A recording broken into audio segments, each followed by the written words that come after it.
ఆ తదనంతరం చెప్పిండు ఖచ్చితంగా కామారెడ్డి డిక్లరేషన్లో బీసీలకు కాంగ్రెస్ పార్టీ ఇచ్చినటువంటి హామీలన్నీ అమలు చేసేంత వరకు బీఆర్ఎస్ పార్టీ బీసీల పక్షాన ప్రభుత్వాన్ని నిలదీస్తుంది, వాళ్ళ తరఫున ఉద్యమం కొనసాగిస్తుంది ఉంటుంది అనేటువంటి విషయాన్ని తెలియజేయడం జరిగింది. కాబట్టి ఇవాళ బీసీ నాయకులుగా మేము ఒక్కసారి మహేష్ కుమార్ గౌడ్ గారికి సూచన చేస్తూ ఉన్నాం, రేవంత్ రెడ్డి గారికి కూడా సూచన చేస్తూ ఉన్నాం.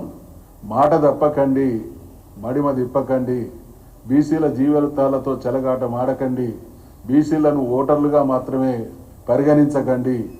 ఈ రాజ్యాధికారంలో కానీ ఈ వ్యవస్థలో ప్రతి విషయంలో బీసీలం మేము వాటాదారులం, హక్కుదారులం. కాబట్టి మాకు న్యాయం చేయకుండా అన్యాయం చేసే ఏ చర్యకైనా మా నుండి ప్రతిఘటన ఉంటుంది అనేటువంటి హెచ్చరిక చేస్తూ ఉన్నాం.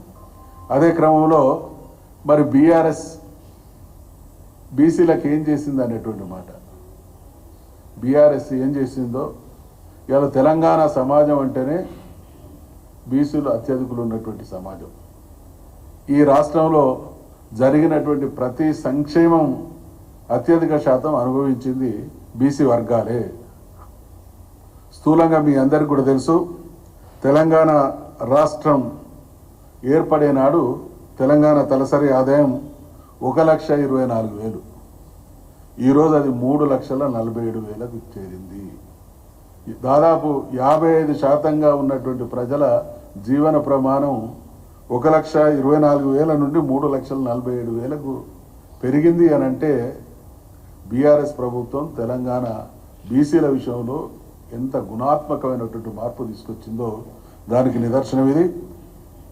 నేను ఇందాక చెప్పినట్టు సంక్షేమ కార్యక్రమాలు ఒకటి కాదు, రెండు కాదు, మీరు కూడా చూసిండ్రు, అనేక సంక్షేమ కార్యక్రమాలు.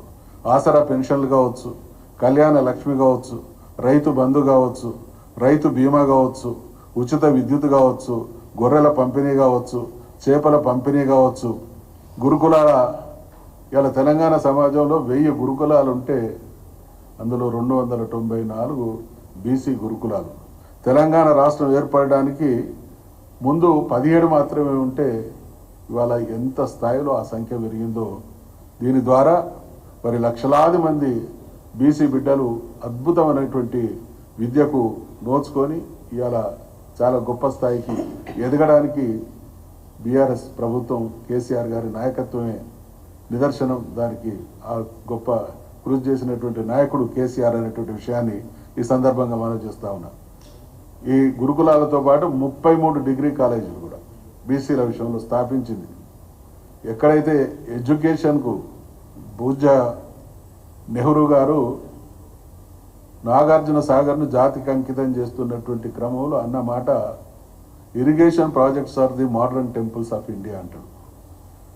కేసీఆర్ గారు దానికి ఒక అడుగు యాడ్ చేసి educational institutions are the modern temples of Telangana అని ఆ కాన్సెప్ట్తోని అద్భుతంగా రెసిడెన్షియల్ స్కూళ్లను తీర్చిదిద్దినటువంటి ఘనత బీఆర్ఎస్ ప్రభుత్వాన్ని, మా నాయకుడైనటువంటి కేసీఆర్ గారిది.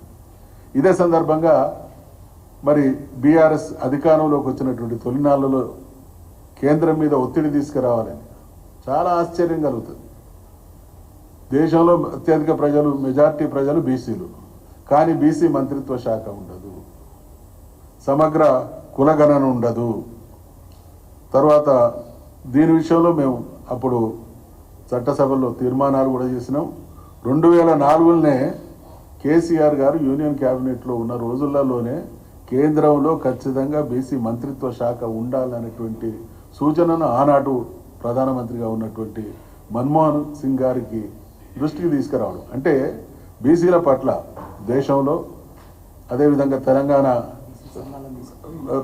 రాష్ట్రంలో, ఈ దేశం బీసీలది, ఈ రాష్ట్రం బీసీలది కాబట్టి మంత్రిత్వ శాఖ, ప్రత్యేకమైనటువంటి శాఖ ఉంటేనే ఆ కులాలకు సంబంధించినటువంటి సమస్యలు పరిష్కారం అవుతాయి, ఆ కులాల అభివృద్ధి పదంలో మిగతా సమాజంతో పోటీ పడతాయి అనేటువంటి ఉద్దేశంతో ఆ రోజు ఉన్నటువంటి అనేక బీసీ సంఘాల వాళ్ళను మన్మోహన్ సింగ్ గారి దగ్గర తీసుకొచ్చి వాళ్ళ ద్వారా కూడా ఈ విషయాన్ని అర్థం చేయించి అటువంటి ప్రయత్నం చేసినటువంటి గొప్ప నాయకుడు కేసీఆర్. కేసీఆర్ గారి పాలన అంటే బీసీల సంక్షేమానికి పెద్దపీట వేసేటువంటి పరిపాలన. అదే రకంగా మీరు అధికారంలో ఉన్నప్పుడు మీ పార్టీలో ఎటువంటి అవకాశాలు ఇచ్చిందని మీ అందరికీ తెలుసు. గౌరవ కేసీఆర్ గారి ఆశీస్సుల వల్ల తెలంగాణ రాష్ట్రంలో ఏర్పడ్డ తొలి శాసనసభకు స్పీకర్ అయ్యేటువంటి అవకాశం ఒకే ఒక శాసనసభ్యుని. నేను విశ్వబ్రాహ్మణ సామాజిక వర్గానికి చెందుతా. 119 మంది శాసనసభ్యులు ఉండే శాసనసభకు మొదటి స్పీకర్ అయ్యేటువంటి అవకాశం ఒక బీసీకి, అందులో కూడా మైనార్టీ బీసీకి ఇచ్చిండు అనంటే ఈ వర్గాల అభ్యున్నతి పట్ల కేసీఆర్ గారికి ఉన్నటువంటి నిబద్ధతకు ఇంతకు మించినటువంటి ఉదాహరణ లేదు.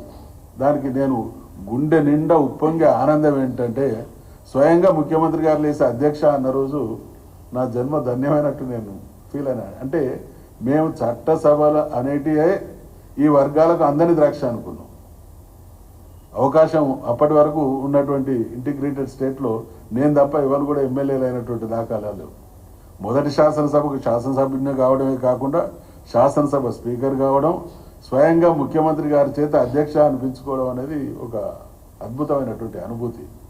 నాతో పాటు శాసన మండలి చైర్మన్గా స్వామి గౌడ్ గారికి 2 అత్యున్నత చట్టసభలకు ఏకకాలంలో, బహుశా నాకు తెలిసి ఏ రాష్ట్రంలో కూడా ఏకకాలంలో 2 చట్టసభలకు బీసీలు శాసనసభ స్పీకర్ చైర్మన్ అయినటువంటి దాఖలాలు నా దృష్టిలో అయితే లేవు. ఎక్కడ ఉంటూ ఉండవచ్చు.